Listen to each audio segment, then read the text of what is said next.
రకాలోకంకి స్వాగతం. ఈ కంటెంట్ మీకు నచ్చినట్టయితే లైక్ చేయండి, మీ బంధుమిత్రులకి షేర్ చేయండి. ఇప్పటివరకు సబ్స్క్రైబ్ చేసుకోకపోతే సబ్స్క్రైబ్ బటన్ని నొక్కండి, అదేవిధంగా బెల్ ఐకాన్ని కూడా తప్పనిసరిగా నొక్కండి. మిత్రులారా, పొరుగు దేశం పాకిస్తాన్కి దెబ్బ మీద దెబ్బ పడుతోంది. ఏదో ఒక రకంగా భారతదేశంతో మళ్ళీ సంబంధాలను నార్మలైజ్ చేసుకుందామని, మళ్ళీ భారతదేశంతో ఏదో రకంగా దోస్తీ చేసుకుని భారతదేశం నుంచి కొన్ని తమలపాకులు, వక్కలు ఇలాంటి వస్తువుల దగ్గర నుంచి టీ పొడి, కాఫీ పొడి వంటి వస్తువుల్ని తెప్పించుకోవాలన్నట్లయితే భారతదేశంతో మళ్ళీ దోస్తీ చేయాలి. అయితే భారతదేశం ప్రస్తుతము బిగుసుకుని కూర్చుంది. అసలు వాస్తవానికి ఈ రెండు దేశాల మధ్య ఈ బిగుసు కూర్చోవడం ఎందుకు వచ్చిందంటే ఇది పాకిస్తాన్ ప్రారంభించింది. 2019 ఆగస్టు 5వ తారీఖున ఆర్టికల్ 370ని ఆర్టికల్ 35Aని తొలగించిన తరువాత అసలు సంబంధం లేనటువంటి పాకిస్తాన్ అలిగింది. అలగటమే కాకుండా భారతదేశంతో అన్ని రకాల వాణిజ్య వ్యాపార సంబంధాలను మేము తెగతెంపులు చేసుకుంటున్నామని చెప్పింది.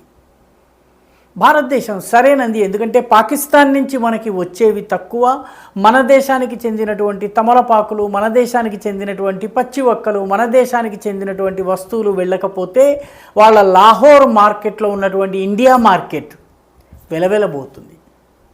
దాంతో పాకిస్తాన్ పాపం చెరువు మీద అలిగింది. ఆ తర్వాత ఏం జరగాలో అదే జరిగింది.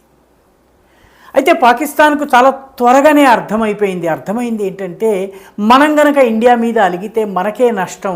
ఎందుకంటే భారతదేశం నుంచి చాలా చవక ధరకి మందులు వస్తాయి. ప్రాణాలను కాపాడేటటువంటి లైఫ్ సేవింగ్ డ్రగ్స్ కావాలన్నట్టయితే భారతదేశమే నియరెస్ట్ కంట్రీ.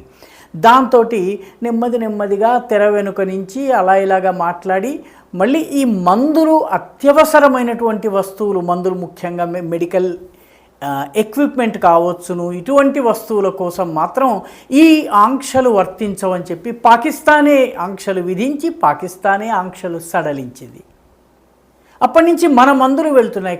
కొన్ని పాకిస్తానీ కంపెనీలు అయితే మన దేశానికి చెందినటువంటి ఫార్మస్యూటికల్ ఎక్విప్మెంట్ని, అంటే ప్లాంట్స్ని సెటప్ చేయటము, ఫ్యాక్టరీస్ని సెటప్ చేయడానికి కావలసినటువంటి సరంజామా అంతా దుబాయ్కి తెప్పించుకుని దుబాయ్ నుంచి మళ్ళీ పాకిస్తాన్కి తెప్పించుకున్నాయి. ఎందుకంటే డైరెక్ట్గా ఇండియా నుంచి కొనుగోలు చేయలేరు కాబట్టి.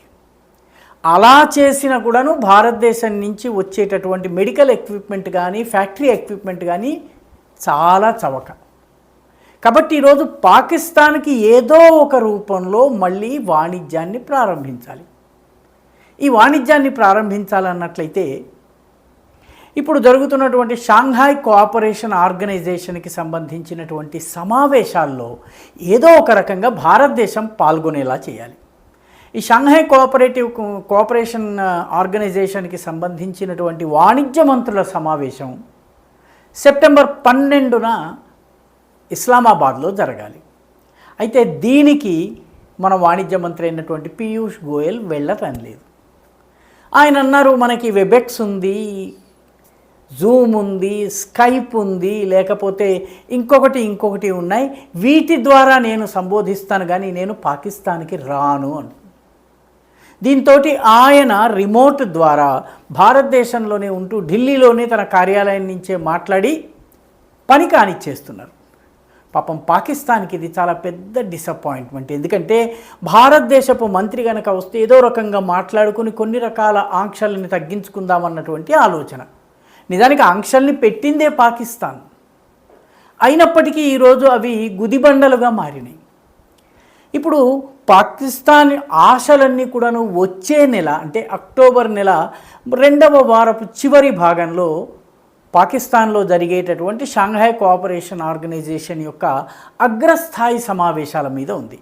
ఆ సమావేశానికి ప్రధానమంత్రి నరేంద్ర మోదీ రావాలన్నది పాకిస్తాన్ కోరిక. ఇప్పటి వరకు ప్రధానమంత్రి నరేంద్ర మోదీ కన్ఫర్మ్ చేయలేదు. కన్ఫర్మ్ చేసే సూచనలు కూడా కనిపించటం లేదు.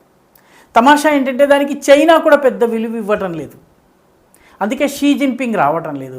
అయితే అసలు షాంఘాయ్ కోఆపరేషన్ ఆర్గనైజేషన్ని స్టార్ట్ చేసిందే చైనా కాబట్టి చైనా తన ప్రధానమంత్రిని పంపిస్తోంది, ఏదో రకంగా తంతుని కానిచ్చేద్దాం అన్నటువంటి ఉద్దేశంతో.